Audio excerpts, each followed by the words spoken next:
বন্ধুরা উপস্থিতির জন্য ধন্যবাদ। এক্সপ্লেন করতে চলেছি একটি বলিউড মিস্ট্রি থ্রিলার মুভি সময়। শুরুতেই প্রথমে দেখানো হতে থাকে সে বিখ্যাত ইন্ডাস্ট্রিয়ালিস্ট কপিল শর্মা নামে একজন ব্যক্তি নিজের ঘরের মধ্যে বসে টিভিতে মুভি দেখছে। উনি দেখানো হয় যে হুট করে ঘরের কারেন্ট চলে গেছে। বিরক্ত হয়ে উঠে ঘরে চারিদিকে চেক করতে গেলে চমকিত কোনো ব্যক্তি এসে হুট করে তার খুন করে দিয়ে চলে যায়। পরে দেখানো হতে থাকে ঘরের মধ্যে পুলিশ চলে এসেছে, অর্থাৎ ক্রাইম সিনে এবার ইনভেস্টিগেশন হবে। চারিদিকে এখন চেকিং চলছে। ইনভেস্টিগেশনে আছে সে assistant police commissioner Malabika Chauhan এবং তার অ্যাসিস্ট্যান্ট সত্য। তো এখানে মালবিকাকে কপিল শর্মা ডিটেলিং দিতে থাকছে। সে এখানে দেশের খুব বড় ইন্ডাস্ট্রিয়ালিস্ট, 34 বছর বয়স, কিন্তু কোটিপতি।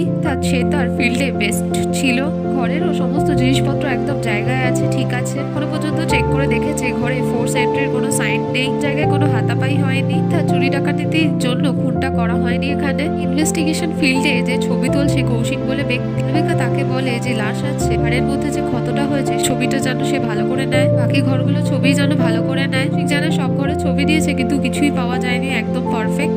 ফরেন্সিকের একজন ব্যক্তি ছিল ডিগরা বলে। মালবিকা তার থেকে জানতে চায় যে অন্য কোথাও থেকে কি সন্দেহভাজন কিছু পাওয়া গেছে না। স্ট্যাটাস দেয় যে তার ঘরে শুধুমাত্র তারই প্রিন্ট পাওয়া গেছে, হ্যান্ডের কিছু প্রিন্ট পাওয়া গেছে, সেগুলো হয়তো তাদের বাড়ির লোকজনদের হতে পারে। তো এখানে মালবিকাকে বলতে থাকে যে সব দিক ভালো করে প্রায় চেক হয়ে গেছে, কিন্তু এখনো পর্যন্ত তেমন কোনো ক্লু পাওয়াই যায়নি। মালবিকা বলতে থাকে যে ব্যাপারটা যদি পারফেক্টই হয়ে থাকে তাহলে কোনো ক্লু খুঁজে পাওয়া প্রায় অসম্ভবই হবে। উনি ঘরে দুটো ছবির ওপর মালবিকার নজর যায়। দেওয়ালে টাঙানো ছবিগুলোর ফ্রেম পেছনে দেওয়ালের মার্কের সাথে ভাবে মিলছে না। মালবিকা ডিংরা থেকে জানতে চায় এখান থেকেও কি কোনো ফিঙ্গারপ্রিন্ট পাওয়া যায়নি। জানা না, একদম টোটাল ক্লিন। মালবিকা বলে বেশি পরিষ্কার মানেই গন্ডগোলের বিষয়। আর তার অ্যাসিস্ট্যান্ট সত্যকে বলে ওইগুলো আবার আগের পজিশনে রেখে দিতে। এখানে সে ছবিগুলো পাল্টে দিলেই সেই পেছনের মার্কের সাথে ওইগুলো মিলে যায়। খুনি এই কাজটা করেছে, ছবিগুলো পাল্টে রেখে। মালবিকা বলে আর খুনি এটা ইচ্ছাকৃত ভাবে করেছে মালবিকাকে দেখানোর জন্য, সে নিজে ভাবে ক্লু সাজিয়ে গেছে। উনি মালবিকার ঘরে দেয়াল ঘড়ির উপর চোখ যায়। এখানে 12টা আর 6টার ঘরে টেপ দিয়ে মার্ক করা আছে। তো জিজ্ঞেস করে সে কি কিছু ক্লু পেলো। উত্তরে মালবিকা বলতে থাকে খুঁজে পায়নি, কিন্তু তাকে দেওয়া হয়েছে। আশা করছে এটা খুনির দ্বারাই করা হয়েছে, মানেটা সে এখনো ক্র্যাক করতে পারেনি। মালবিকা জিজ্ঞেস করে ফরেন্সিক রিপোর্ট থেকে কি জানতে পেরেছে হাতিয়ারের বিষয়ে। সত্য জানায় যে 2.5 সেন্টিমিটারের ক্ষত, এখানে কোনো শার্প অবজেক্ট ব্যবহার করা হয়েছে। মালবিকা জানিয়ে দেয় হাতিয়ারের বিষয়ে যেন সে খবর লাগায়, সে ডাক্তারকে যেন সে ইনফর্ম করে দেয়। মালবিকা ঘরের মধ্যে একটা কাপেলের ছবি দেখতে পায়। মধ্যে মৃত কপিল শর্মাও আছে আর তার সাথে একজন মহিলা। দেখে বলে এটা কপিল শর্মার স্ত্রী, নাম এখানে সন্ধ্যা শর্মা। একটা সময় কল করে শর্মাই পুলিশকে তার স্বামীর খুন হওয়ার কথা জানায়। তারা দুজনেই শর্মার কাছে যায়। মানে সে কান্নারত অবস্থায় ছিল এবং তার মন নম্রতাও ছিল। এখানে তার দিদি জামা কাপড় প্যাক করে দিচ্ছিল। ইনভেস্টিগেশনের জন্য এই বাড়ি এখন বন্ধ থাকবে, দিদিকে নিয়ে সে তার নিজের সাথে থাকবে। এখানে একজন ফ্যামিলি ফ্রেন্ডও ছিল রাহুল প্রধান বলে, কপিল শর্মার বন্ধু ছিল। প্রথমে গিয়ে সন্ধ্যা শর্মাকে সমবেদনা জানায় লসের জন্য। এখন সে তার মানসিক অবস্থা বুঝতে পারছে, সে কোনো কথোপকথনে যাবে না। তার এখানে কার্ড দিয়ে বলে যখন মনে হবে কিছু কথা বলার আছে সে তাকে কল করে নিশ্চয়ই ডেকে নেবে, তখন তারা বসে কথা বলবে। এখানে সত্যকে জানিয়ে দেয় যে এই দুজনকে ঘরের মধ্যে দেখা হলো তাদের জন্য স্টেটমেন্ট নিয়ে দেওয়া হয়। ইনভেস্টিগেশনের সময় বিলিভ এভরিথিং আর ট্রাস্ট নাথিং মাথায় নিয়ে সত্য কাজ করে। বলে ঠিক আছে, তার মনে থাকবে কথাটা। পরে দেখায় মালবিকা বাড়িতে চলে এসেছে এবং তার একটা মেয়ে আছে। এখানে ঘরে বসে পেন্টিং করছিল। মালবিকা এসে তাকে চমকে দিয়ে কথা বলা শুরু করে। আর এখানে তার মেয়ের নাম হচ্ছে অঞ্জলি। মালবিকা এখানে তার মেয়েকে ভালোবেসে মিঠু বলে ডাকে। এখানে পেন্টিং করছিল আর পেন্টিং দেখে বলে এখানে কিছু রং সে করেনি কেন। অঞ্জলি জানায় যে রং শেষ হয়ে গেছে তাই করেন, অল্টারনেটিভ রঙও এখানে করবে। সে হাতে মুখে রং লেগে গেছে দেখে মালবিকা তাকে বলে আগে স্নান করে নিতে, তারপর বাকি কাজ করতে। টেস্ট এক্সাম কেমন ছিল তার বিষয়েও জানতে চায়। অঞ্জলি জানায় 5 মিনিট সময় দিতে, সে ড্রয়িংটা কমপ্লিট করে নিয়েই স্নানে যাবে। টেস্টে জেকের একটা এমন কোয়েশ্চেন করেছিল যার উত্তর কেউ দিতে পারেনি, সেও না। পরে দেখায় মালবিকা নিজের ঘরে কম্পিউটারের মধ্যে ভিডিও গেম খেলতে বসেছে। তখনই অঞ্জলি এসে প্রথমে তাকে করা পেন্টিংটা দেখায়। এটাও জানায় যে দিদা আজকে কল করেছিল, এটাও বলেছে মালবিকাকে সে যেন একটু কম ভিডিও গেম খেলে। বলে আচ্ছা। তার দিদা তাকে এই কথাটা বলে অঞ্জলি যে এখানে সারাদিন টিভি দেখে, বলে এখানে কিছু হচ্ছে না। অঞ্জলি জানায় সে টিভিও দেখে কিন্তু আই এক্সারসাইজও করে। আজকে রবি আঙ্কেলের সাথে সে নতুন ওখানেও গেছিল যেখানে সে চোখ চেক করিয়েছে, নতুন চশমাও এনেছে। অঞ্জলির এখানে চোখে একটু সমস্যা আছে, তার পাওয়ারও আছে চোখে মাইনাসে। অঞ্জলি বলে সে এখানে টিভিতে দেখে কিন্তু আই এক্সারসাইজও করে। নতুন আই সেন্টারে গিয়ে খুব মজা হয়েছে, তার নতুন যন্ত্রপাতি অনেক কিছু দেখেছে। এখানে গেম খেলতে খেলতে সে হেরে যায়। তার মাথায় সারাদিনের ইনভেস্টিগেশনের ফ্ল্যাশ আসতে থাকে। এদিকে দেখানো হয় একটা অন্ধকার ঘরের মধ্যে বসে খুনিও সেই একই গেম খেলছে। ফার্স্ট লেভেলটা সে এখানে পাস করে গেছে, সেকেন্ড লেভেল খেলার প্রস্তুতি নিচ্ছে। পরে দেখানো হয় এখানে সত্য আর মালবিকা মিলে কপিল শর্মার অফিসে এসেছে, যেখানে কপিল শর্মার পরে যে ছিল সে এখন প্রায় মালিক। তো এখানে যাদের যাদের সাথে কথা বলে কপিল শর্মার বিষয়ে সব ভালো কথাই জানতে পারে, ন্যূনতম কোনো খারাপ কিছু তারা বলে না। সবাই এখানে একদম ক্লিন চিট দিয়ে দেয় তাকে। সেই ব্যক্তিরা যে শোকাহত এটাও তারা জানাতে ভুলে না। মালবিকা এখানে বর্তমান মালিকের থেকে জিজ্ঞাসাবাদ করলে কপিল শর্মার বিষয় তাকে ক্লিন চিট দিতে থাকে। ভালো লিডার, ডাউন টু আর্থ মানুষ ছিল। বন্ধুদের বিষয়ে জানতে চাইলে সে জানে একজন তার বন্ধু ছিল, কিন্তু তার মধ্যে দুজন প্যারিসে আছে আর একজন জাপানে কাজের জন্য। তাদের কোম্পানির লিগাল হেড একজন আছে, নাম এখানে রঘু কোটিয়ান। বাড়িতে এখানে কনস্ট্রাকশনে কিছু কাজ চলছে বলে সপ্তাহখানেকের ছুটিতে আছে সে এখন।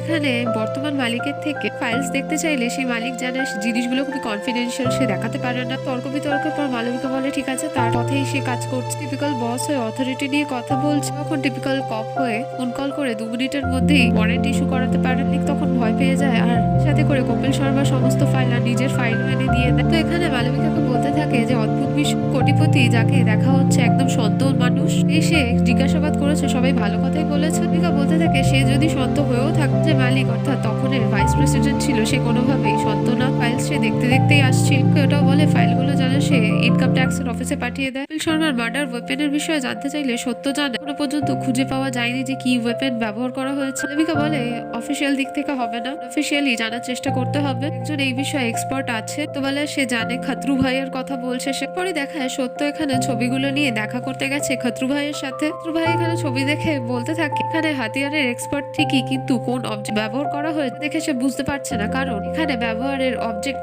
নতুন কিছু। সে খুনির বিষয়ে কিছু কথা বলতে পারে, অ্যাঙ্গেল কাটিং যাবতীয় খুবই ক্লিয়ার একদম। বলে নিট অ্যান্ড ক্লিন, প্যাটার্ন আর সিগনেচার স্টাইলের বিষয়ে কিছু বলে। একটা ঠান্ডা মাথায় কিছু করেছে, রিভেঞ্জের বিষয় ছিল না। লোকটার কাজ এখানে আর্টিস্টিক খুবই। দিকে দেখানো হতে থাকে মালবিকা বাকি সকল লোকজনদের কোয়ার্টারের একটা ঘরের মধ্যে সমস্ত হাতিয়ার নিয়ে আলোচনা করছে। ফরেনসিক ডাক্তার বলতে থাকে এই সমস্ত হাতিয়ার দিয়ে কোনোভাবেই শর্মাকে খুন করা হয়নি। এখানে ক্ষতর গভীরতা ছিল 5 সেন্টিমিটার, তার দৈর্ঘ্য ছিল 2.5 সেন্টিমিটার। মজার বিষয় যে অবজেক্টটা খুব বেশি শার্প ছিল না। ডাক্তার রফিক বলে একজন লোককে সামনে দাঁড় করিয়ে কপিলের খুন হয়েছে সেটা মালবিকাকে দেখাতে থাকে। তার বলতে থাকে অ্যাঙ্গেল দেখে এটাই মনে হয় যে সামনে থেকে খুন করা হয়েছে। মালবিকা বলতে থাকে এটাই যদি হয়ে থাকে তাহলে কপিল শর্মা সেকেন্ডের জন্য হলো খুনির মুখ দেখেছে। ক্রাইম সিনে কোনো রকমের স্ট্রাগলের কোনো চিহ্ন পাওয়া যায়নি, কি করে হতে পারে? উত্তরে সত্য এখানে বলতে থাকে কোনো পরিচিত ব্যক্তি ছিল। উনি মালবিকা একটা হাতিয়ার নিয়ে সত্যর উপর হামলা করলে ফলস। তো চমকে যাকে বলতে থাকে এইটুকু রিয়াক্ট করার সময় তো ঠিকই সে পেয়েছি। তার বলতে থাকে না, কোনোভাবেই না, কারণ গলার যেই জায়গা দিয়ে আঘাত করা হয়েছে সেই জায়গাটাকে জুগুলার উইক বলে। আঘাত করা হলে ইমিডিয়েট রক্ত প্রায় ব্রেনের সাথে বন্ধ হয়ে যায়, সেকেন্ডও কোনো রিয়াকশনের কোনো সুযোগ আসে না।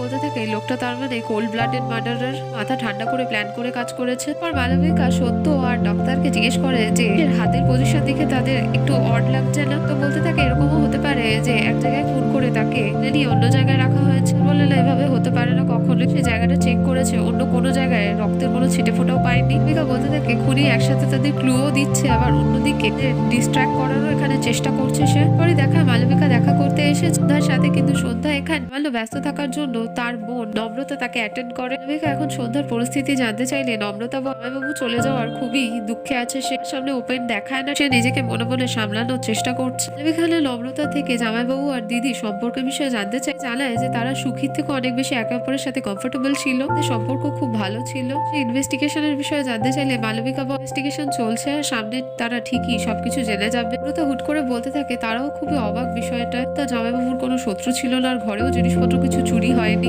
খুনের কারণটা কি হতে পারে? রাহুল প্রধানের বিষয়ে জানতে চাইলে নম্রতা জানায় জামাইবাবুর ছোটবেলার স্কুল ফ্রেন্ড ছিল। সে কথাবার্তা বলার ধরন দেখে সবকিছু মালবিকা বলে সে খুব ভালো ধরনের একজন অভিনেত্রী, প্রফেশনাল ট্রেনিং নিয়েছে, তাই তো?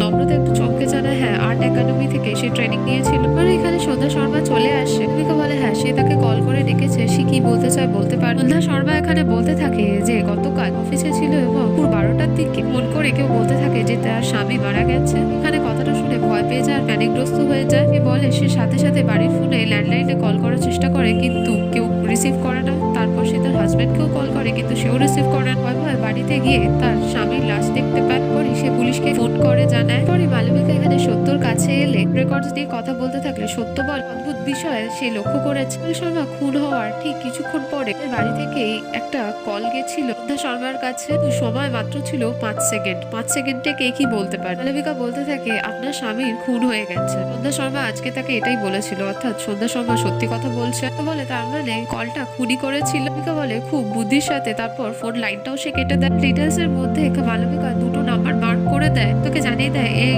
নাম্বার দুটো ডিটেলস সে চায়। দেখে দেখা মালবিকা ঘরে নিজের কম্পিউটারে কাজ করছে আর মেয়েকে বলছে যে এত টিভি যেন সে না দেয়, দৃষ্টি শক্তিতে একটু সমস্যা আছে। অঞ্জলি বলে তার মাও তো সারাদিন ফাইলের মধ্যে অনেক কাজ করতে থাকে। পরে সে বলতে থাকে সে তার মাকে প্রাউড করতে চায় ভবিষ্যতে। মা যেমন এত বেস্ট অফিসার, দেশের একজন নামি দামি অভিনেত্রী হয়ে দেখাতে চায়। সে এটা জানাতেও ভোলে না স্কুলের নাটকে সে ফার্স্ট প্রাইজ পেয়েছে।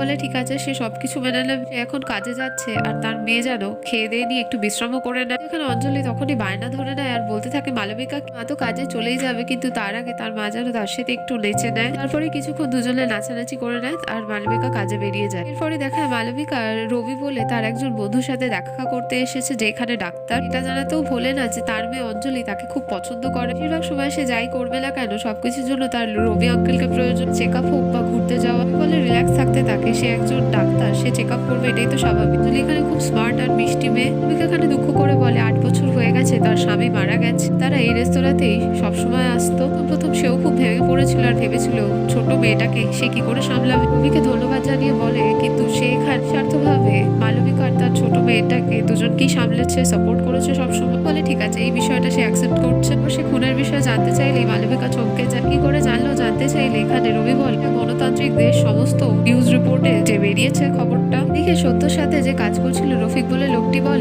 ওয়াইফে খুবই ক্লিয়ার, সাথে কোনো সমস্যা অশান্তি কিছুই নেই। ভুল যেহেতু হয়েছে তাহলে গন্ডগোল কিছু না কিছু তো আছে। বলে সন্ধ্যা শর্মার কথার সাথে স্টেটমেন্ট অর্থাৎ অফিসের স্টেটমেন্ট মিলেছে। মালবিকা ম্যাডামকে তার দেখে খুব টেনশনে আছে মনে হচ্ছে।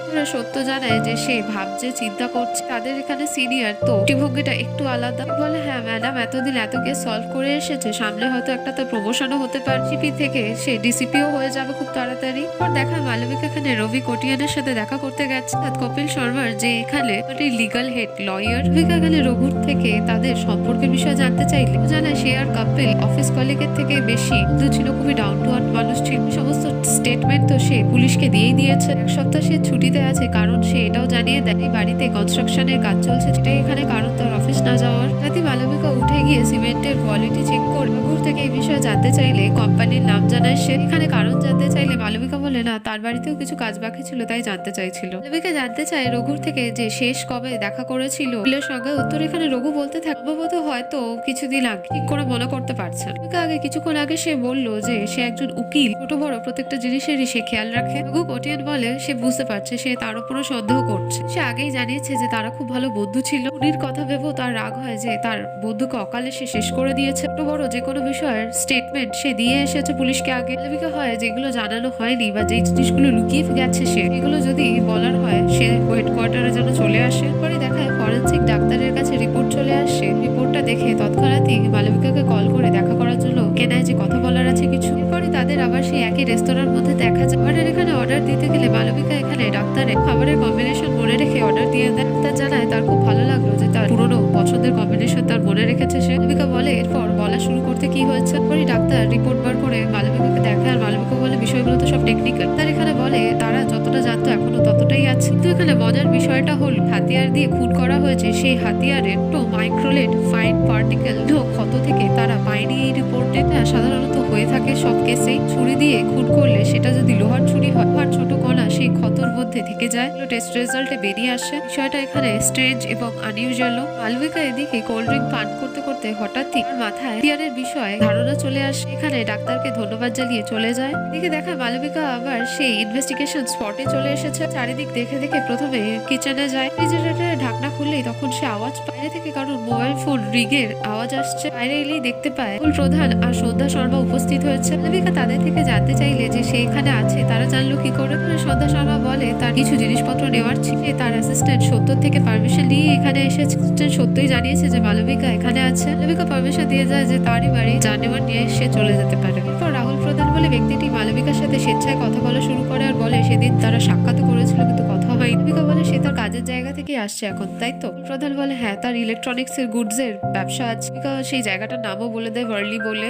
রাহুল তারপর তাদের জিনিসপত্র নিয়ে সেখান থেকে চলে গেল। মালবিকা সারা ঘর দৌড় খুঁজে আবার ডোরম্যাট পায়। ডোরম্যাটের মধ্যে কিছু সন্দেহভাজন পেলে ফরেন্সিক ডাক্তারের কাছে নিয়ে যায়, আর ডাক্তার চেক করে বলে যে সে কিছু হয়তো বুঝতে পেরেছে। প্রপার জিনিসটা ভালো করে চেক করে নিয়ে সে জানাচ্ছে তাকে কিছুক্ষণের মধ্যে। এরপরে সত্য উপস্থিত হয়ে মালবিকাকে বলতে থাকে যে কল রেকর্ডে ডিটেলস দিতে বলেছিল সেটা সে পেয়ে গেছে। ফোন নাম্বারটা ছিল রঘু কোটিয়ানের। মালবিকা বলে সেটা সে জানে, বাকিটা বলতে থাকে গত 3-4 মাস ধরে কোটিয়ান খুবই আনইউজুয়াল ভাবে দিনে প্রায় 3-4 বার করে সন্ধ্যা শর্মার সাথে কথা বলেছে অনেকক্ষণ সময় ধরে। মালবিকা নির্দিষ্ট আরো কিছু জানতে চাই, তো বলে খুনের দিন সন্ধ্যা শর্মা যখন বাড়ি গিয়ে তার স্বামীর লাশ দেখেছি 12:30টার সময়, আর খুন হয়েছিল 12টার সময়। 1টার সময় সে পুলিশকে ইনফর্ম করে। তারও আগে 12:43 গাড়ি থেকে রঘু কোটিয়ানকে কল করেছিল, আর 1 মিনিট 25 সেকেন্ড কথা হয়েছিল তাদের মধ্যে। পুলিশের আগেও সন্ধ্যা শর্মা থেকে খুনের ব্যাপারটা জানতে পেরেছিল রঘু কোটিয়ান। মালবিকা কিছু ভাবতেই থাকে, তখনই ফরেন্সিক ডাক্তার এসে বলতে থাকে মালবিকা যে সন্দেহটা করছিল যে ডোরম্যাটেরও ধুলোকণা ছাড়াও আরো যে সমস্ত ডাস্ট পার্টিকেলস পাওয়া গেছে সেটা আসলে ঘর তৈরি সিমেন্ট। তো বলে তার মানে রঘু কোটিয়ানের বাড়িতে যে কনস্ট্রাকশনের কাজ চলছে ওখান থেকে সিমেন্ট, যেটা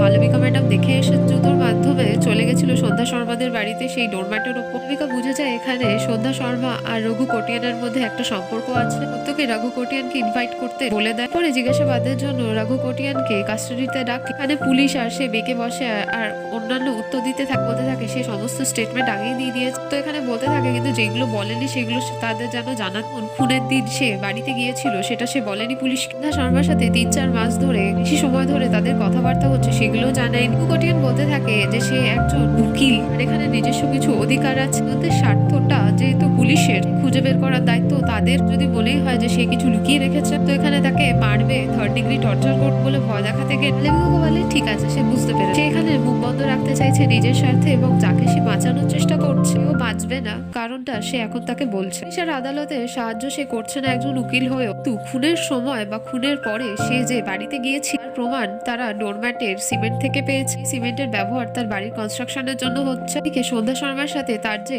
অনেকদিন ধরে অ্যাফেয়ার চলছে প্রমাণ তাদের কল রেকর্ডস, কল ডিটেলস থেকেই আছে। কোর্টে এই কেসটা উঠলে পুলিশদের হারার জন্য একটু বেশি পরিশ্রম করতে হবে। এরপর রঘু কোটিয়ানকে কিছু বলতে চায়। রঘু কোটিয়ান এবার একটু নড়ে চড়ে বসে আর ভয় পেয়ে যায়। এটা স্বীকার করে যে সন্ধ্যা শর্মার সাথে তার অ্যাফেয়ার চলছে, তাকে বাঁচানোর জন্য এগুলো করছে কারণ সে তাকে খুবই ভালোবাসে। এটাও স্বীকার করে যে খুনের সময় বা খুনের পরে সে যায়নি। দিদি সকালে সে দুইজনের সাথে দেখা করতে গিয়েছিল, এটাও জানায় যে সে কোনোভাবেই খুন করেনি। সত্য বলতে থাকে তাদের কেস প্রায় ওপেন শাট হয়ে গেছে। কোটিয়ান এখানে কনফেস করে দিয়েছে, হাতিয়ার পেয়ে গেলেই হয়ে গেল। দীপিকা বলে কোনোভাবেই না, সেখানে কনফেস করছে না, সেখানে স্টেটমেন্ট দিচ্ছে, আর তার স্টেটমেন্ট যেন ভালো করে রেকর্ড করে নেয়। আবার রইল বিষয় হাতিয়ারের কথা, হাতিয়ারটাও আর এই দুনিয়াতে নেই। তো বলে সে এটা কি করে বলছে, তাকে এক্সপ্লেন করতে। এখানে বলতে থাকে মানুষের দেহ তৈরি হয় মাংস ছাড়াও 70% জল দিয়ে। কপিল শর্মাকে খুন করা হয়েছে তার ঘরের ফ্রিজে বরফ দিয়ে, যেগুলো পুরনো ফ্রিজে ভোতা ছোচালো চাইয়ের মতো জমে থাকে। এখানে হাতিয়ার পাওয়া যায়নি। তো বলতে থাকে এভাবে তো তারা কেসকে কোনোভাবে কোর্টে তুলতে পারবেন, রঘু কোটিয়ানও বেঁচে যাবে।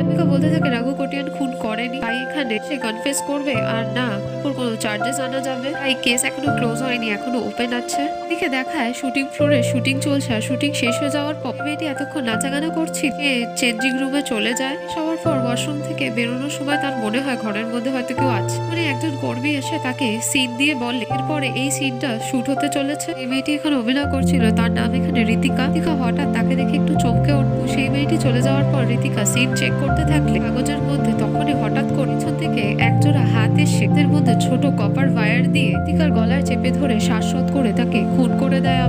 আবার স্পটে মালবিকা, সত্য আর বাকিরা চলে আসতো। বলতে থাকে মেয়েটার নাম হচ্ছে ঋতিকা সাভারওয়াল, বয়স 25 আর 3 বছর ধরে এই লাইনে আছে। ইন্সপিরেশন বা ইনফ্লুয়েন্স যাই যে কোনো একটা হবে। ন্যাশনাল অ্যাওয়ার্ডও আছে আর অনেকগুলো হিট বইও করেছে। তো বলতে থাকে শুটিং ইউনিটে 200 জন ব্যক্তি আছে বাইরের, আর শুটিং স্পটে লোকের কি করা বিষয়টা মুশকিল। মালবিকা বলে এই বিষয়টাই ফায়দা খুনি তুলেছে। এতজন লোক আশেপাশে ছিল অথচ কেউ তার চিৎকারের আওয়াজ শুনতে পায়নি, এটা কি করে হয়। ফরেন্সিক চেকার ডিগরাকে আবার জিজ্ঞেস করলে মালবিকাকে জানায় সে আগেরটার মতো এখানে কোনো ফিঙ্গারপ্রিন্ট বা অন্য কোনো ক্লু পাওয়া যাচ্ছে না। এরপরই মালবিকা আর সত্য বেরিয়ে এসে দেখে খুবই চিৎকার চেঁচামেচি হচ্ছিল। মাসি বলে একজন ব্যক্তিকে ডেকে বলতে থাকে তো রাগারাগির কি আছে, কি হয়েছে। ব্যক্তিটি তার পরিচয় দেয় সে অ্যাসিস্ট্যান্ট প্রোডাকশন। চিৎকার করে বাকিদের এটাই বলতে চাই ঋতিকা সাভারওয়ালের একজন বয়ফ্রেন্ড ছিল। ঋতিকা সাভারওয়াল কখনোই জিনিসটা মেনে নিত না। নাম এখানে রকি, সে নিজেকে খুব বড় হিরো মনে করে আর সে ইন্ডাস্ট্রিতে অনেকদিন কাজ করছে। ঋতিকা সাভারওয়ালকে ব্রেক সেই দিয়েছিল ইন্ডাস্ট্রিতে।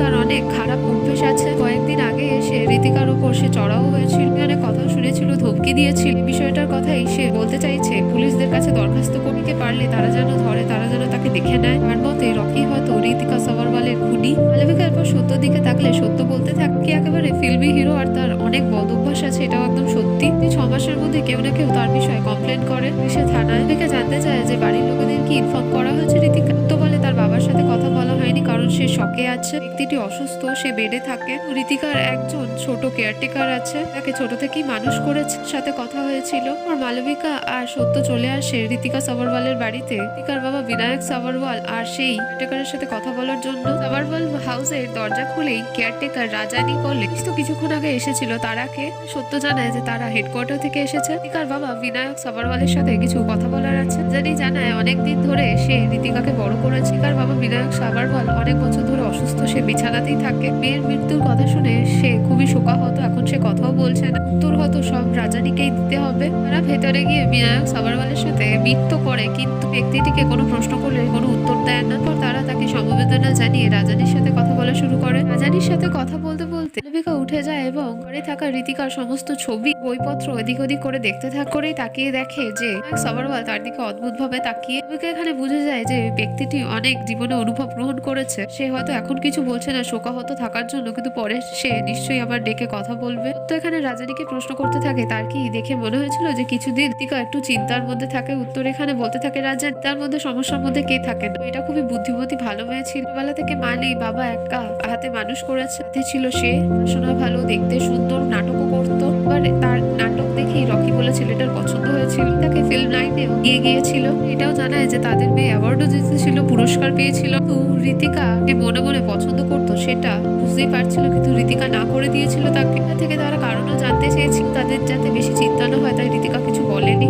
তারা এক এক করে ছেলেটার ব্যবহার এবং অসভ্যতম দেখে বুঝতে পারে ধরনের খারাপ অভ্যাস ছেলেটার ছিল, তাই ঋতিকা পিছিয়ে এসেছিল। তো এরকম কোনো দুর্ঘটনা ঘটে যাবে তাদের ছোট মেয়ের জীবনে, এটা তারাও কল্পনা করেনি। জানি এটাও জানায় যে রকি বলে ছেলেটি ধমক দিয়েছিল পরিবারকে আর মেয়েটাকেও খুব বিরক্ত করেছিল। তার বাবা বিনায়ক সাভারওয়াল খুব রাগারাগি করেছিল। তাকে বিনায়ক সাভারওয়ালকে এসে তার দেখভাল করা নার্স ওষুধ দিয়ে যায়, কিন্তু একটা কথাও সে বলে না। দিকে সত্য বলতে থাকে মালবিকাকে একটা গভীরভাবে শোকাহত হয়েছে, একটা কথাও বললো না। মালবিকা বলে এখন বলেনি, পরে নিশ্চয়ই বলবে। একটা চোখ দেখে বোঝা যাচ্ছে সে চোখ দিয়ে অনেক কথা বলছে, জীবনে হয়তো খারাপ অনুভূতি অনেক বেশি। এটাও বলে দেয় দুটো যে কেস চলছে এখন, দুটো কেসের ভালো করে স্টাডি করতে আর একটু লিঙ্ক যেন সে তাকে জানায়। তোমার এই দুটো কেসের লিঙ্ক আছে, এটা কি করে হতে পারে? দুটো তো সম্পূর্ণ আলাদা কেস। মালবিকা বলে আগে ভালো করে স্টাডি করতে এবং তারপর সে তাকে যেন ভালো করে জানায় কথাটা। পরে দেখায় মালবিকা চলে এসেছে ডাক্তারের কাছে। ঋতিকার লাশ পরীক্ষা করে সে কি জানতে পেরেছে সেই বিষয়ে জানতে। তার এখানে বলতে থাকে 4 সেন্টিমিটারের শার্প কপার ওয়্যার ছিল, দিয়ে পেছন দিক থেকে শ্বাসরোধ করা হয়েছে। ঋতিকার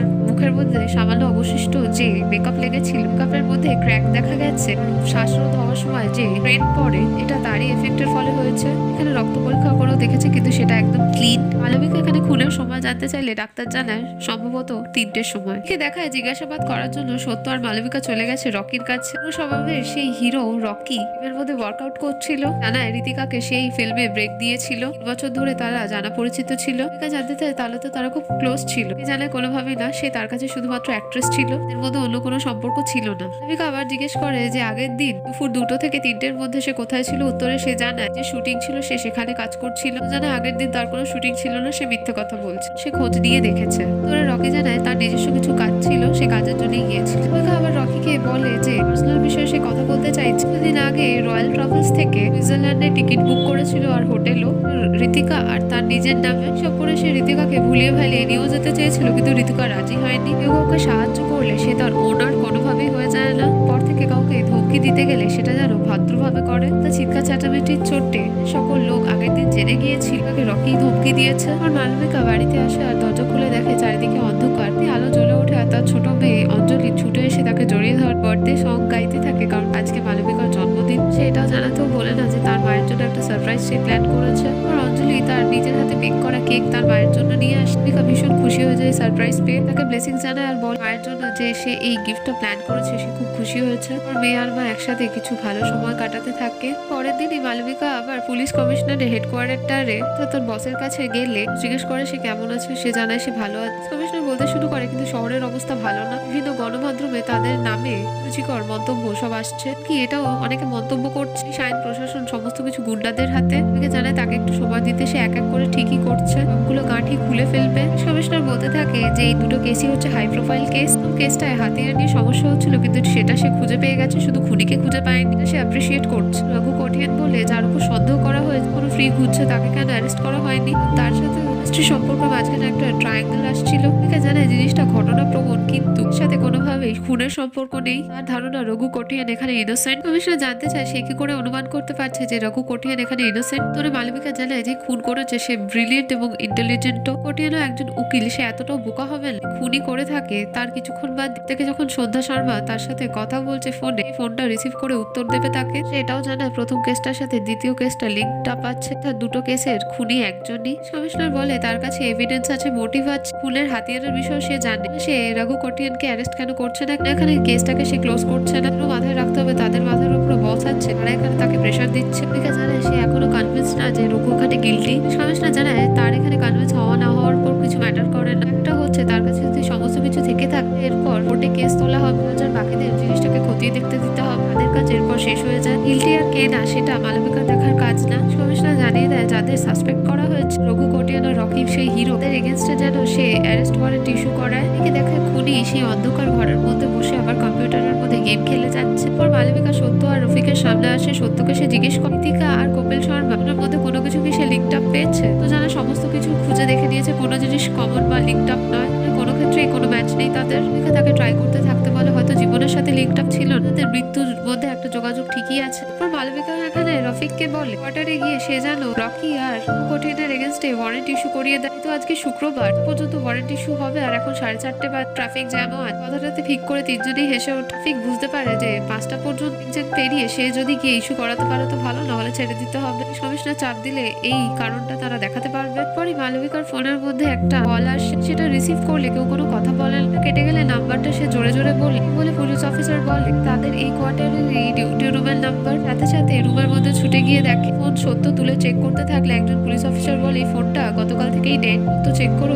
একই কথাই বলে মালবিকাকে। পরে মালবিকা হেডকোয়ার্টার্স থেকে বেরোতে থাকে। ব্যক্তি দূর থেকে তার ছবি তুলতে থাকে। এখানে দোকান থেকে তার মেয়ের জন্য কালার নিতে গেলে টিকের জন্য সে কাঁচের মধ্যে দেখে নেয় রিফ্লেকশনে এখানে একজন ব্যক্তি দূর থেকে তার ছবি তুলছে। ব্যক্তিও দেখে নিলে তাকে সেও পালাতে থাকে। তাদের দুজনের মধ্যে চেজিং শুরু হয়ে যায়। লম্বা একটা চেজিং এর পর মালবিকা এখানে ঝাঁপিয়ে পড়ে সেই ব্যক্তিটিকে ধরে নেয়। পরে সে ফটোগ্রাফারকে তুলে নিয়ে গিয়ে ভালো করে জিজ্ঞাসাবাদ করলে তো ধমকে ধামকে কিছু হাত সাফাই করে ভয় দেখালে সে গড়গড়িয়ে সব বলে দেয়। বলতে থাকে সে বেরোজগার, তার ঘরে রেন্ট দিতে হয়। ফটোগ্রাফারের জন্য কিছু দিনের কাজ আর 12,000 মোটা টাকা অনেকটা তার জন্য। তো বলে পুলিশদের নজর রেখে মানুষরা এরকম ছবি তোলানোর দায়িত্ব দেয়, সে নিশ্চয়ই জানে। তিনি বলে সে জানে বেরোজগার হওয়ার জন্য সে কি বা করতে পারে। ওরা হয়তো খারাপ হতে পারে, কিন্তু সে কোনো খারাপ কাজের সাথে ইনভলভ নয়, সাধারণ ফটোগ্রাফার। সত্য এখানে সেই ব্যক্তিটি জিজ্ঞেস করে যে চেনা পরিচয় কি করে হয়েছে। ফটোগ্রাফার ব্যক্তিটি জানায় যে একজন মেঘনাথ করেই তার বাড়িতে একজন এসেছিল, সাথে কোনোভাবে চেনা পরিচিত নয়, কিন্তু 3,000 টাকা অ্যাডভান্স দিয়েছিল আর এই কাজটা করতে বলেছিল। আজকে আবার ফোন করে ডেলিভারির কথা বলবে, কোথায় তাকে এগুলো ডেলিভার করতে হবে। তো ইন্টারোগেশন রুম থেকে বেরিয়ে এখানে মালবিকাকে বলতে থাকে ব্যক্তিটি যদি আসে বা ফোন করে তাহলে ফোন ট্যাগ করে নেবে। জানায় কোনোভাবেই ফোন আসবে। ফটোগ্রাফারের থেকে জিজ্ঞাসাবাদ করে আর্টিস্টকে দিয়ে ভালো করে সে যেন স্কেচ তৈরি করে নেয়। স্কেচ আর্টিস্টকে দিয়ে ছবি বানিয়ে ফটোগ্রাফারকে দেখিয়ে এখানে সত্য কনফার্ম করে নেয়। তারপর ফ্যাক্স করে সেই স্কেচটা মাধবিয়া বলে একজন পুলিশ অফিসারের কাছে পাঠিয়ে দেয়। বলে তার ব্যাকগ্রাউন্ড সমস্ত ডিটেল চাই আর্জেন্ট। পুলিশ অফিসার রেসপন্ড করে হয়ে যাবে, পেয়ে যাবে সে। পরে দেখায় সত্য সেই স্কেচের তার ডিটেলস নিয়ে মালবিকার কাছে আসে। জানা এখানে তার নাম হচ্ছে মোহাম্মদ সুলেমান, বয়স 40। পুরোটা খুন করেছে সিরিয়াল কিলার। বড় কোনো এভিডেন্স পাওয়া যায়নি, তাকে অ্যারেস্ট করাও যায়নি, মাত্র 3 বার রিমান্ডে হয়েছে। আর আন্ডারগ্রাউন্ড খবরদের থেকে খবর পেয়ে সুলেমান বেস্ট কিলার, কারণ সে টার্গেটকে ভালোভাবে আগে স্টাডি করে তারপর খুন করে প্ল্যান করে। পাশে কোনো ক্লু বা এভিডেন্স কিছুই রাখে না। একবার কাজ হাতে নিলে সেটা কমপ্লিট করেই ছাড়ে। তো আরো বলে যে এই লোকটার প্যাটার্ন দেখে মনে হয় সে মজা নিয়ে খুন করে। এটাও মনে হচ্ছে যে কার কপিলকে এই লোকটাই খুন করেছে। তার ঠিকানা জানতে চাইলে সত্য বলে গঙ্গানগর মেহবুব চলে যাচ্ছে সে। পরে তারা পুরো টিম নিয়ে গিয়ে সেই মোহাম্মদ সুলেমানের বাড়িতে ধাবা বলে। পুলিশ তার ঘরের মধ্যে টিম ঢুকে গিয়ে খোঁজাখুঁজি করতে থাকে সেই ব্যক্তিকে। খেয়াল করে তার অনেকগুলো ছবি সেই ঘরের মধ্যে আছে। খুঁজতে খুঁজতে তারা দেখতে পায় মোহাম্মদ সুলেমানের মৃতদেহ সেখানে আছে, অর্থাৎ তাকেও কেউ খুন করে দিয়েছে। তা দেখে সকলে খুব আপসেট হয়। পুলিশ প্রশাসনের কর্মকাণ্ড নিয়ে গণমাধ্যমে বিভিন্ন লেখালেখি হতে থাকে। পুলিশ যাদের সুরক্ষা দেওয়ার নিরাপত্তা দেওয়ার দায়িত্ব তাদের কর্মে বারবারই বিফল হচ্ছে। দেখায় ফরেন্সিকের ডাক্তার জানাচ্ছে মোহাম্মদ সুলেমানের খুন কিভাবে হয়েছে। ভারী জিনিস নিয়ে তার ছাতির মধ্যে কয়েকবার আঘাত করা হয়েছে, এর পাঁজর ভেঙে গিয়ে পুষ্কে আঘাত করেছে আর হার্টকেও নষ্ট করে দিয়েছে। কুইক আর ব্রুটাল ডেথ। ঠিক এসে জানায় খবর দিয়ে মালবিকাকে কোনো অ্যান্টিপার্টির এই কাজটা নয়, সে খবর পেয়েছে। মালবিকা ভাবতে ভাবতে হঠাৎ তখনই তার ঘরের ঘড়ির মধ্যে তার মাথায় কিছু স্ট্রাইক করে এখানে পরে সেই তাড়াতাড়ি করে ভিকটিমদের ছবিগুলো নিয়ে করে মনে করতে থাকে। এটা তার থেকে জিজ্ঞেস করলে সে বলতে থাকে শর্মার খুন হয়েছিল 12টার সময়, টিকা সাভারওয়ালের খুন হয়েছিল 3টের সময়, মোহাম্মদ সুলেমানের খুন হয়েছিল 6টার সময়। এখানে হাতের পজিশন গুলো দেখলেও ঠিক একই বর্তনের কাটা সেই সময়ের দিকে ইন্ডিকেট করে যখন সে কপিলের ঘরে গিয়েছিল ইনভেস্টিগেশন। ঘড়ির মধ্যে আঠা লাগিয়ে গিয়েছিল তার কাটার দিকে। সে বলেছিল যে এখন বুঝতে পারছে না কি বলতে চেয়েছে সে খুনিটা, তো মানেটা এখন বুঝতে পেরেছে। যখন পুলিশ স্টেশনে হেডকোয়ার্টারের নাম্বার থেকে কল করেছিল ফোন ডেট ছিল, খুনিটা এখানে তাকে এভাবে ওপেন চ্যালেঞ্জ করছে, খুন করে ওগুলো সাজিয়ে তার দিকে যাওয়ারই পথ তৈরি করে দিচ্ছে ইচ্ছে করে। তার কাছে যখন হেডকোয়ার্টারের নাম্বার থেকে ফোন এসেছিল কথা বলেনি, কিন্তু তার মধ্যে ঘড়ির শব্দ টিকটিকের আওয়াজ পেয়েছিল। মানে এখানে একটা জিনিস কনফার্ম, এই 3টে খুনের খুনি একজনই। আর এই যে 3টে 12টা 6টা এভাবে খুন করছে এটাও একটা প্যাটার্ন, তাহলে হয়তো এভাবেই চলতে থাকবে। তো এখানে বলে 12টা 3টে 6টা, তার মানে এরপর 9টা, তারপর আবার হয়তো 12টা। বলে এভাবেই সিরিয়াল কিলিং চলতে থাকবে একজন সিরিয়াল কিলারের দ্বারা, যদি এই প্যাটার্নটাকে না ব্রেক করে। তার বলতে থাকে সিরিয়াল কিলার একটা কেসের কথা মনে পড়ছে, সঠিক না তবে হয়তো 1979 সময়কারের। দেবিকা সত্যকে ইশারা করে দেয় যে পুরনো ফাইল ঘেটে কেস বার করতে, আমার সেই বিষয় সম্পর্কে কি জানা যেতে পারে। দিকে দেখায় খুলি তার নিজের ঘরে বসে তখনও গেম খেলছে, গেমের লেভেলটাও সে পাস করে গেছে। পরে দেখায় এদিকে সত্য ফাইলস ঘেটে সেই 1979 কেসটা খুঁজে পেয়ে যায়। সময় সিরিয়াল কিলার এবং তার পেছনে তদন্তকারী পুলিশের যাবতীয় ডিটেলস সে কল করে মালবিকাকে জানিয়ে দেয়। তারপর তারা আবার দুজনে দেখা করতে চলে ঋতিকা সাভারওয়ালের বাবা বিনায়ক সাভারওয়ালের সাথে। আসলে ঋতিকার বাবাই সেই পুলিশ অফিসার ছিল। 1979 সেই সিরিয়াল কিলারকে সে ধরতে পারেনি, এর জন্য তার ভেতরে একটা আত্মগ্লানিও কাজ করছে। পর থেকেই তার এই অসুস্থতা। এবারে সে প্রথমেই কথা বলে দুজনের সাথে, মানে তাদের দুজনের সামনে কিছু কার্ড বিছিয়ে দিয়ে কার্ড তুলতে বলে। মালবিকা একটা কার্ড তুললে পর সেটা কার্ডের বান্ডিলের মধ্যে আবার রেখে দিতেও বলে। পরেই সেখানে রাজানি বলে সেই কেয়ারটেকার চা দিতে এলে চায়ের কাপ তোলার পর চায়ের কাপের নিচেই তার সেই তোলা কার্ডটা দেখতে পায়। অবাক হয়ে তাকালে বিনায়ক সাভারওয়ালের দিকে। বিনায়ক সাভারওয়াল বলে কার্ডটা সে তুলেছিল এটা সেই কার্ডই। বুঝতেই পেরেছে যে কি সওয়ালাত করতে এসেছে তার সাথে। সিরিয়াল কিলার তাদের সাথে এরকম করে খেলছে, তাদের উপর নজর রেখেও চলেছে আর তাদের থেকে 2 কদম এগিয়ে ভেবেও চলেছে। তাই তাকে ধরতে গেলে তার রুলসটা বুঝতে হবে। সে এটা নিজে থেকে চাইছেই মালবিকা তার কাছে গিয়ে তাকে ধরুক। বিনায়ক সাভারওয়াল এটাও বলে বিষয় তাসের। মালবিকা তোলার আগেই সে জানতো কি কার্ড আছে তার কাছে। বিনায়ক এখানে খেলা শুরু হওয়ার আগে খেলা জিতে গিয়েছিল। তো এখানে বিনায়ক সাভারওয়ালের থেকে কারণ জানতে চায়। সাভারওয়াল উত্তর দেয় যে এখানে সে জিততে চায়, তো একেবারে কারণটা সেই জানে। কিছু জিনিস যেটা তার কাছে খুবই গুরুত্বপূর্ণ সে জাহির করার জন্য এই কাজগুলো করছে। তো বলে এখানে সে পাগলামো ছাড়া কিছুই দেখতে পাচ্ছে না। বিনায়ক সাভারওয়াল জানায় পাগল হলে তাহলে সেগুলোকে গেমের মতো করে প্ল্যানিং করতো না, ক্লু দিত না, দিকে যাওয়ার পথও তৈরি করে দিত না। মানুষরা প্রতিপত্তির জন্য বিভিন্ন কারণ করতে থাকে, কিন্তু সিরিয়াল কিলাররা এরকম হয় না। চিন্তাধারা তাদের প্যাটার্ন আলাদা হয়। সিরিয়াল কিলাররা তাদের ভিকটিমদের ব্যবহার করে নিজেদের গন্তব্যে পৌঁছানোর জন্য। এখানে বিনায়ক সাভারওয়ালকে বলে আজ থেকে 23-24 বছর আগে 1979 সালে সেও তো একজন পুলিশ অফিসার ছিল, সে তো এরকম সিরিয়াল কিলারের ঘটনা ঘটেছিল। দুঃখের বিষয় সেই কিলারকে সে ধরতে পারেন। সাভারওয়াল বলে হ্যাঁ ঠিক কিছু কদম দূরে হেরে গিয়েছিল আর সেই সিরিয়াল কিলার তার দিকে তাকে অকাট্য হেসেছিল। পরে আর তাকে কোনোভাবেই ধরা যায়নি। ওর খোঁজ খবর পেয়েছিল 4 বছর বাদে সেই ব্যক্তি সুইসাইড করেছিল। তারপর থেকে তার মন ভরসা সব ভেঙে গিয়েছিল। তো বলে তার মানে এখানে মালবিকা ম্যাডামের পরিচিত কেউই। তো বলে এটাও হতে পারে যে পরিচিত যদি না হয় সে তো দেখেছে কথা বলেছে, পরিচিত মহলেই কেউ আছে জানা। বিনায়ক সাভারওয়াল বলে একদমই সেরকমই। তুই ইন্ডিয়ার এই গেম প্ল্যানিং এর কারণ তো সেই তাকে এসে বলবে। তার কাছে পৌঁছানোর জন্য তার এই গেম প্ল্যানিং ফলো করে রুলস ফলো করেই তাকে এগোতে হবে। সে এটা নিজে চাইছে, এর কারণ সত্যতা যাচাই সমস্ত সেই করবে আশা করছে। পরে দেখায় রফিক এসে মালবিকাকে বলতে থাকে কিছুক্ষণ আগে শুনে এসেছে অর্ডার পাস হয়ে গেছে, মালবিকা ম্যাডামের এরপর প্রমোশন হবে এসিপি থেকে, এরপর সে ডিসিপি পদে উন্নীত হবে। তো আর রফিক তাকে শুভেচ্ছা জানায়। ফরেন্সিক ডাক্তারও বলে সে বেস্ট, সে সবসময় জানতে আগেও বলেছিল। অনেক শুভেচ্ছা। মালবিকা তাদের 3জনকে বলতে থাকে যে 3জন খুন হয়েছে তারাও নিজেদের ফিল্ডে একেবারে বেস্ট ছিল। দেশের বেস্ট ইন্ডাস্ট্রিয়ালিস্ট টপ নাম্বার 1। 3জন ঋতিকা অল্প বয়সে বেস্টের পজিশনেই ছিল। 3 নম্বর এখানে মোহাম্মদ সুলেমান কন্ট্রাক্ট কিলিং এর ওয়ার্ল্ডে পজিশনে তাদের ওয়ার্ল্ডের লোকেরাই বলেছে। রফিক ভয় পেয়ে সত্যকে জিজ্ঞেস করে তাহলে কি এর পক্ষে চৌহান অর্থাৎ তাদের ম্যাডামের কারণ। আর মালবিকা নিজের বাড়িতে এসে তোলপাড় করে যাবতীয় কেস আবার স্টাডি করতে থাকে, কিছু বুঝতে থাকে, আবার উপলব্ধি করার চেষ্টা করতে থাকে। খুনির প্যাটার্ন সে কিছুতেই বুঝতে পারে না। অ্যাকচুয়ালি কোন ক্লুটা দিতে চাইছে সে, পরের খুনটা সে কার করতে চাইছে। তার ঘরে দরজা খোলার ঘোরানোর আওয়াজ হয়। মালবিকা মালবিকা সাথে সাথে নিজের গান বের করে ট্রিগার টেনে নেয়। দরজা খুলে দেখা যায় এখানে ফরেন্সিক ডক্টর এসেছে তার সাথে কথা বলার জন্য। তার মালবিকার হাতে বন্দুক ধরা দেখে বলে সেই সুপার লেডির এই কর্মকাণ্ডে কোনোভাবে অবাক নয়। মালবিকা তাকে বলতে যায় যে চাপের জন্য সে একটু এরকম হয়ে গেছে, সে যেন কিছু মাইন্ড না করে। তার বলতে থাকে সে একই কেসের উপর কাজ করছে, কি ওভারওয়ার্ক করতে থাকলে এফিসিয়েন্সি ঘেটে যায়, নিজেই সঠিক পথ থেকে দিগ্ভ্রষ্ট হয়ে যাবে। ব্রেক নিতে তার সাথে এখন একটু রেস্তোরাঁয় যাবে, খাওয়া দাওয়া করবে, সবে আবার সারা কাজে জুটে যাবে। মালবিকাও তাতে রাজি হয়ে যায়। ওর গাড়ি করে যেতে যেতে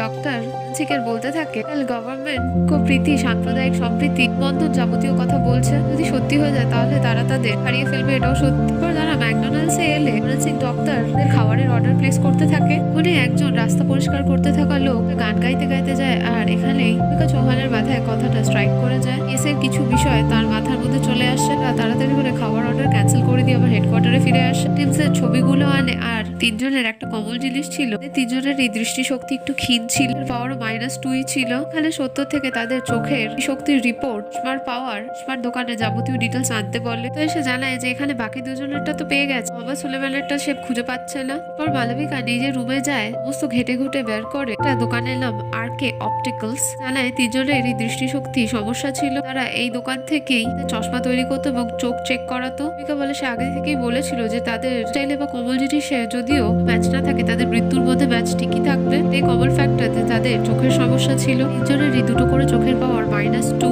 পর মালবিকা চলে যায় আরকে অপটিক্যালস এর ওনারের কাছে, গিয়ে জিজ্ঞেস করে সে গণমাধ্যম চেক করে কিনা, অর্থাৎ পেপার।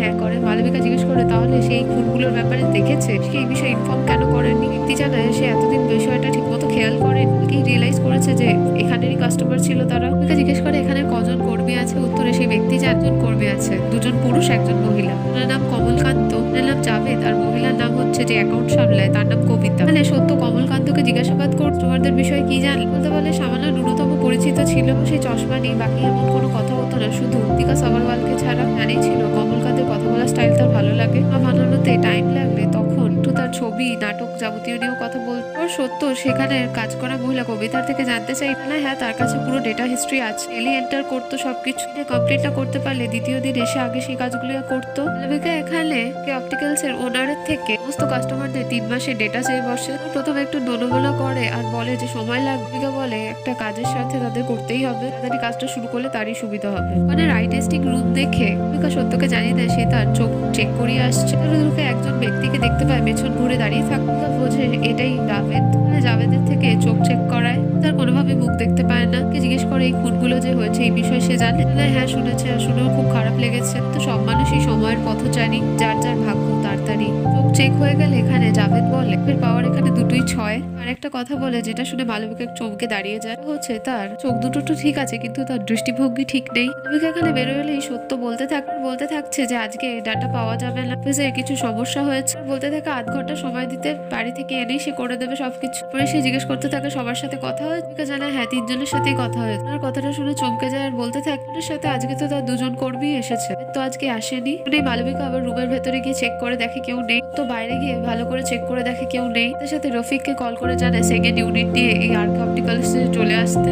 জিজ্ঞেস করে যে কি হয়েছে, সে কি কিছু বলে। মালবিকা বলে হ্যাঁ আজকে জাভেদ আসেনি, এই বিষয়ে সে জানায়নি কেন। বলে মেয়েটি জানায় তার মাইগ্রেন থাকে, তাই মাঝে মধ্যে এরকম কামাই করে সে। তো এখানে মালবিকাকে বলে যে শহরে নাকাবন্দি করে দিই, বাইরে বেরিয়ে যেতে পারবে না। মালবিকা বলে কোনো লাভ নেই, কারণ সে খুনির মুখই দেখেনি। পরে মালবিকার কাছে কল আসে আর সে বেরিয়ে যায়। দেখা মালবিকা হাসপাতালে এসেছে, কারণ তার ছোট মেয়ে অঞ্জলি হসপিটালাইজড, আর তার বন্ধু ডাক্তার রুবি মানে তার নার্সিং করছে। তাকে দেখেই জানায় যে এমন কোনো বড় ব্যাপার না, খেলতে খেলতে পায়ে মোচ লেগে গেছে, করেছে আপাতত সামান্য ব্যথা আছে। কনফার্মেশনের জন্য এক্সরে করিয়ে দিয়েছে, আর রিপোর্ট এলেই তাকে জানিয়ে দেবে। পর মালবিকা কল করে তোকে জানিয়ে দেয় যে এখন অঞ্জলি ঠিক আছে, তার ল্যাপটপ আর কাজের যাবতীয় জিনিসপত্র সেজন্য এখানে ডেলিভার করে দিয়ে যায়। কিছুক্ষণ পরে সত্য এসে দেখে মেয়ে সামান্য বিশ্রাম নিচ্ছে, তাই সমস্ত জিনিসপত্র রেখে দিয়ে সে চলে যায়। দেখে দেখায় খুনি নিজের চোখের চশমা পরিষ্কার করে নি কম্পিউটারের সামনে গেম খেলতে বসে। অর্থাৎ খুনিও আরকে অপটিক্যালস এর একজন কাস্টমার, তাই সে সহজে সেখানে এন্ট্রি নিতে পেরেছিল। পরে বিকেল হয়ে যায় আর অঞ্জলির নড়াচড়া এখানে মালবিকারও ঘুম ভেঙে যায়। তার মাকে গুড ইভিনিং জানায় প্রথম। মালবিকা উঠেই তার স্বাস্থ্যের বিষয়ে জিজ্ঞেস করেন, তাড়াতাড়ি করে কাজ করতে শুরু করে। আর তখনই সেখানে ডাক্তার রবি চলে আসে। এসে বলে এক্সরে রিপোর্ট দেখে নিয়েছে, কোনো ফ্র্যাকচার নেই, একদম ঠিক আছে। খুশি হয়ে বলতে থাকে তাহলে সে এখন যেতে পারবে। বলে ঠিক আছে, সে যেমন কথা দিয়েছে গেছে তাকে সাথে করে নিয়ে যাবে, কিন্তু তার আগে একবার রুটিন চেক আপ হয়ে যায়। পা চেক করলে অঞ্জলি বলে সামান্য কিন ব্যথা আছে, তার হাঁটতে চলতে সমস্যা হবে না।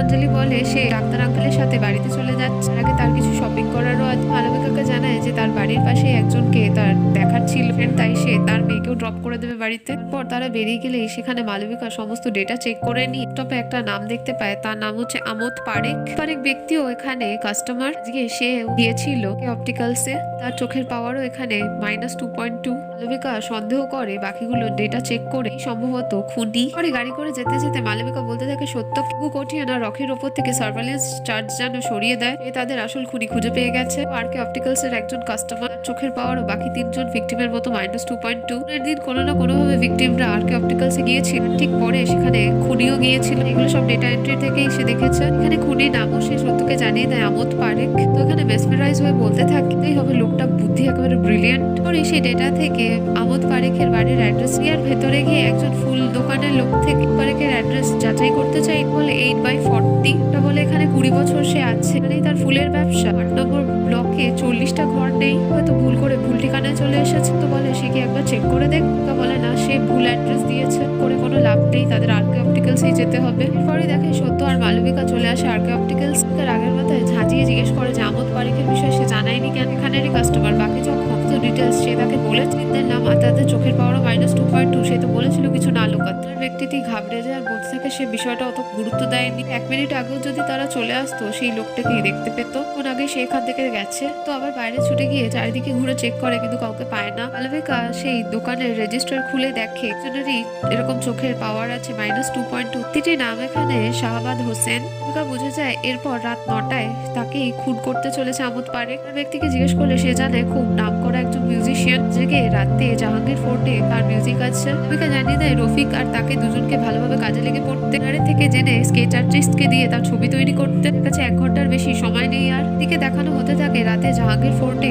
শাহবাদ হোসেনের মিউজিক স্টার্ট হয়ে গেছে, লোকের সমাগম হয়েছে। মালবিকা চৌহান এখানে তার বাকি পুলিশ টিমকে নিয়ে উপস্থিত হয়ে গেছে শাহবাদ হোসেন আর বাকি লোকেদের সেফটির জন্য। এদিকে আরকে অপটিক্যালসে আর্টিস্টকে ডাকিয়ে রফিক থেকে জেনে জেনে সেই আমোদ পারেখের স্কেচ বানাচ্ছে। এরকম দেখতে দেখতেই শো শেষ হয়ে যায়, রাত 9টাও বেজে যায়, অথচ শাহবাদ হোসেনের উপর কোনো রকমের হামলা হয় না। মালবিকা সত্য বাকিটা দেখে জিনিসটা চমকে যায়। মালবিকা বলতে থাকে আমোদ পারেখকে এখানে থাকার কথা ছিল, বলতে থাকে আগে থেকে হয়তো ব্যক্তিটি আবার জেনে গেছে, চেঞ্জ করে দিয়েছে। উত্তরে মালবিকা বলতে থাকে না, এরকম হওয়ার কথা না, সিরিয়াল কিলার সে এতক্ষণ প্যাটার্নেই করে এসেছে, তার মেন শত্রুতা তো মালবিকার সাথে এইভাবে দেখা করতে চেয়েছিল। তার নেশা বা তার নিজস্ব যাই কারণ থেকে থাকলে কোনোভাবেই সম্ভব না, হয়তো কিছু দ্বারা মিসলিড হয়েছে। তোকে ফোন করে জানায় যে স্কেচ তৈরি হয়ে গেছে। তোকে বললে মালবিকা বলে সে যেন চলে যায় স্কেচটা নিয়ে, আর যদি অন্যদিকে কোনো বন্দোবস্ত করে আমোদ পারেখ সত্য আর বাকি টিমকে নিয়ে যে সে যেন সেই দিকটা সামলে না। এদিকে সে নিজে টিম নিয়ে শাহবাদ হোসেনকে রক্ষা করার জন্য থাকছে। শাহবাদ হোসেন সেখান থেকে চলে যেতে গেলে মালবিকা তাকে থামিয়ে লাইফ রিস্কের কথাও বলে আর তাকে শাসনও দেয় যে তার নিরাপত্তার জন্য অ্যাসিস্ট্যান্ট কমিশনার পুলিশ সে টিম উপস্থিত আছে, সে যেন তার সাথে একটু সহযোগিতা করে। শাহবাদ হোসেনও রাজি হয়ে যায়। সত্য তাড়াতাড়ি করে আরকে অপটিক্যালসে গিয়ে কেজ দেখে থেকে কনফার্মেশন নিয়ে নেয়। পরে সে আবার হেডকোয়ার্টারে ফিরে গিয়ে তো ডেটা চেক করে নিয়ে পারেখের যাবতীয় ডিটেলস বের করে নেয়। যে ভুল অ্যাড্রেস দিয়েছিল কথাগুলো সমস্ত সে কল করে মালবিকাকে জানিয়ে দেয়। মালবিকা তাকে জানিয়ে দেয় অ্যাড্রেসটা ভালো করে চেক করে নিতে আর 2টো ইউনিট নিয়ে সেখানে যেতে। তো জানায় যে ইউনিট জোগাড় করতে গেলে সময় লাগছে, নিজের দায়িত্বে রফিক আর সে চলে যাচ্ছে, পারমিশন গ্রান্টেড করে দেয়। রফিক আর সত্য মিলে সেই অ্যাড্রেসে পৌঁছে যায় 20/8, কিন্তু সেখানে পারেখকে তারা খুঁজে পায় না। পরে দরজা এমনি খোলা ছিল, তো গিয়ে দেখে যে কম্পিউটার গেমে সমস্ত রাউন্ড সে পাস করে গেছে। টেবিলের ওপরেই 3জন ভিকটিমের চশমা ও মালবিকা চৌহান বলে একটা এনভেলপ রাখা আছে। কথাগুলো সে মালবিকাকে কলে জানালে সেগুলো কালেক্ট করে নিয়ে চলে আসতে বলে। অগ্নি মালবিকাকে সেখানে উপস্থিত টিমের একজন ব্যক্তি এখানে উপস্থিত হচ্ছে, মালবিকা জানিয়ে দেয় তাকে আসতে দিতে। কিছুক্ষণের মধ্যেই সেই ব্যক্তি সেখানে উপস্থিত হয়ে যায়, তার নিজের পরিচয় দেয় আমোদ পারেখ। মালবিকাকে এটাও জানায় যে এতগুলো ক্লু দিয়ে এসেছে, এতগুলো খুন করে এসেছে, মাত্র তার কাছে আসার জন্য মালবিকা যে এখন তার কাছে চলে এসেছে তার ভালো লেগেছে, এটা সে বলতে বাধ্য যে সে খুব স্লো। মালবিকা এসবের কারণ জানতে চাই। পারেখ জানায় সে একজন টপ র্যাঙ্কের অফিসার, সবাই তাকে বেস্ট বলে, সাথে খালি হাতে বা শুধু মুখে দেখা করলে ভালো লাগতো না, তো কিছু তামঝাম করেছে সে। মালবিকা এখানে বলতে থাকে সাধারণ ইনোসেন্ট মানুষদের ছাড়া মৃত্যু শুধু তার সাথে দেখা করার জন্য। আমোদ পারেখ বলে কোনো কিছু কারণ ছাড়া হয় না। মালবিকা বলে কোনো ভুল জিনিসের কারণ কখনোই হতে পারে না। ফারেক বলে দুনিয়া তার কথাই শোনে, তার দিকেই চলে, ক্ষমতা আছে তাদের দিকে সেই জিনিসগুলোকে ঘোরানোর। মালবিকা বলতে থাকে তার সাথে শত্রুতা থাকলে তার সাথে সরাসরি কেন সে সাক্ষাৎ করেনি, কথা বলেনি। ফারেক জানে প্রত্যেকটা জিনিসেরই সঠিক সময় হয়, সে নিজে এই সময়েরই অপেক্ষা করছিল। ও জানে, খুব ভালো মতো জানতো মালবিকা তার পেছনে পড়েছিল, তার পেছনেও সে ফটোগ্রাফারকে লাগিয়ে দিয়েছিল। এর মধ্যে কে দারুণ না, জিনিয়াস, যে এইগুলো প্রশংসা করে বলে নিজের। ফারেক এটাও বলতে থাকে কিন্তু মালবিকাকে সে তো এত সাহায্য করে এখানে পর্যন্ত নিয়ে এসে, তোর থেকে পেন্টিং এর অদল বদল করা হোক, কাটার মতো লাশেদের হাত সেই দিকে রাখা, স্টেশনের নাম্বার হ্যাক করেই তার ফোনে কল করা, সমস্ত সে সময় দিয়েই করেছে। এখানে সে সময় নিয়ে খেলেছে, সে এখানে সময়ের নিয়ন্ত্রণ কর্তা। শেষ পর্যন্ত এখানে তো সেই তাকে টেনে এনেছে। বলে অনেক হয়েছে, এবার কারণটা তাকে বলতে স্পষ্ট করে। ফারেক বলা শুরু করে সময়টা হচ্ছে 1994। পুলিশ অফিসারের পরীক্ষার সবকিছু একজন মহিলা টপ র্যাঙ্কে ছিল, সেটা হচ্ছে মালবিকা চৌহান। অন্যদিকে একজন টপ র্যাঙ্কে ছিল, সেটা হচ্ছে আমোদ পারেখ। মেডিকেল ফিটনেসে তার চোখের কমজোরিতার জন্য তাকে টেস্ট হওয়ার জন্য নাকচ করে দেয়। মালবিকা বলে শুধুমাত্র সে পুলিশ অফিসার হতে পারেনি বলে দুনিয়ার উপর থেকে হার মেনে নিয়েছে। ফারেক বলে এখানে মানুষ এটাই বুঝতে পারবে যে হারই সব থেকে বড় মানুষের জিত হয়। সে কিছুক্ষণের মধ্যে এটাই প্রমাণ করতে চলেছে। মালবিকা এখানে বেস্ট আর টপে, দেশ তার প্রশংসা করে। হারানো এখানে দরকার ছিল তার পারিখের জিত প্রমাণ করার জন্য। মালবিকা বলে এই বাজিটা সে কোনোভাবেই জিততে পারেনি, কারণটা এখানে কখনো হার জিতের ছিলই না। এখানে আসুক পুলিশের কাছে বা পুলিশ যা, থেকে বড় কথা এখানে একজন খুনি সামনে মুখে দাঁড়িয়ে কনফেস করেছে তার খুনের কথা। মোহাম্মদ হোসেন বেঁচে গেছে, সে তাকে খুন করতে দেয়নি। ফারেক বলে এখানেও সে ধোকা খেয়ে গেছে আর সে ভুল করেছে। যে একটু আগে বললো যে এখানে তাকে ডেকে এনেছে, তার সব থেকে বড় জিত, সে কখনোই ভুল করেনি। ওর মধ্যে সেখানে সত্য চলে আসে। আর আমোদ ফারেক বলে সে 2 মিনিট লেট, পুলিশকে ঘড়ির কাঁটা ধরে চলতে শেখা উচিত, যে তার জন্য সেই ল্যাপটা কালেক্ট করে এনে দিয়েছে, জন্য তাকে ধন্যবাদও দেয়। মালবিকা বলে খেলা শেষ হয়ে গেছে আর 3টে খুন করার পরে আমোদ ফারেক তাকে থামিয়ে দিয়ে বলে সে 5টা খুনের রেসপন্সিবিলিটি নিচ্ছে, কারণ সে 5টা খুন করেছে। ভেবে বলে সে কি বলতে চাইছে যে তারা একে অপরকে খুন করে। বলে এই ধারণাটা ভুল, এখানে সেফটির জন্য পুলিশ আছে, একে ধরার জন্য, তাকে খুন করার জন্য না। আমোদ ফারেক বলে সে তাকে আগেও বলেছিল সে জিততে পারেনি, মালবিকা চৌহান তার থেকে হেরে গেছে। আর কে অপটিক্যালসে দাঁড়িয়ে একটা কথা বলেছিল, তার চোখ তো ঠিক আছে কিন্তু দৃষ্টিভঙ্গি ঠিক নেই। তোর কাছে তখনই একটা কল আসে আর মালবিকা থেকে পারমিশন নিয়ে সে বাইরে যায় কথা বলতে পারে। আবার বলতে থাকে মালবিকা ল্যাপটা খুলে দেখতে। জানে সে তো তাকে সময় বলে দিয়েছিল খুনে। অপটিক্যালসে গিয়েও রেজিস্ট্রেশনে একটা নাম, চোখের নাম্বার দেখতে পায়নি, বলা ভালো ইগনোর করে গেছে। এটা হচ্ছে মালবিকা চৌহানের নিজের মেয়ে অঞ্জলি। চোখের পাওয়ার -2.2। আজকে তার ডাক্তার আঙ্কেল রবি সাথে গিয়েছিল অপটিক্যালসে। মালবিকা এখানে সেই ল্যাপ খুলে দেখতে পায় তার মেয়ের চশমা আর তার মধ্যে রক্ত লেগে হয় তার হাত থেকে কেঁপে সেই চশমাটা পড়ে যায় আর ভেঙে যায়। মালবিকা তখন মাটিতে বসে সেই চশমাটা ধরে হাউ হাউ করে কাঁদতে থাকে। এই রাগের মাথায় উঠে বন্দুক বার করে ফারেককে সে হত্যা করতে গেলে মাঝখানে সত্য চলে আসে। তোমাকে পুলিশ টিমকে বলতে থাকে একে নিয়ে যাচ্ছে করে উস্কে চাইছে যে মালবিকা যাতে আমোদ ফারেককে মেরে দেয়। তার গেম প্ল্যানিং যে সে তার হাতে মরতে চাইছে, সে এখানে সেই জিতে যাবে। মালবিকা কিছুক্ষণের জন্য শান্ত হলেও সত্যর কথা ফারেক তাকে আবার উস্কাতে দিতে থাকে। কত মিষ্টি মেয়ে ছিল, কত ছোট মেয়ে ছিল, সময়ের আদর্শ মেয়ে, কাপলটাও বেস্টই ছিল। তো কথা শুনে মালবিকা এখানে শেষে শুট করেই দেয় আমোদ ফারেককে, হেডশট করে তাকে শেষ করে দেয়। সেই জাহাঙ্গীর ফোর্টের ঘড়িতেও দেখায় 12টা বাজে। আমোদ ফারেকের কাছ থেকে দেখলে সে এখানে জিতে গেছে। সে জানতোই যে মালবিকার কাছে সে নিজেকে খুন করে যে যেতে চায় দুনিয়ার সামনে। মালবিকা চৌহানের কাছে সে একজন অফিসারের দায়িত্ব কর্তব্য পালন করেছে, তার সাথে তার মেয়ের খুনিকেও শাস্তি দিয়েছে। সেটা এখানে হার জিতের কখনো ছিলই না, সেটা এখানে দৃষ্টিভঙ্গির ছিল। ভঙ্গি সময়ের সাথে মেনে নেওয়ার, মানিয়ে নেওয়ার ছিল। আমার সাথে ম্যাচুরিটি ছিল বিচার এবং সিদ্ধান্তের। আমার সাথে ক্ষত নিরাময়ের ছিল। আমার সাথে নিজেকে এগিয়ে নেওয়ার ছিল। আমার সাথে বাস্তবতাকে মেনে চলার ছিল। আমার সঙ্গে সময় অনুযায়ী চলতে শেখার ছিল। এখানে খুনি প্রথম থেকেই হেরে গিয়েছিল, সে একতরফা শুধু খেলে গিয়েছিল, কোনো প্রতিযোগীকে অংশগ্রহণই করতে দেয়নি। সে জানতো বলেই সে মালবিকার হাতে নিজেকে খুন করিয়ে দিয়েছিল। এখানে সময় থেকে পালাতে সে কখনোই পারতো না একা, নিজের আত্মগ্লানিগুলো অন্য কারোর গায়ে ঢেলে দিয়েছে। মালবিকা শেষে সবকিছু হারিয়েও জিতে গেছে। আমি সুন্দর এই মিস্ট্রি থ্রিলার গল্পটি এখানেই সমাপ্তি ঘটে। এমনই সকল গল্প জানতে আমাদের চ্যানেলের সঙ্গে থাকুন।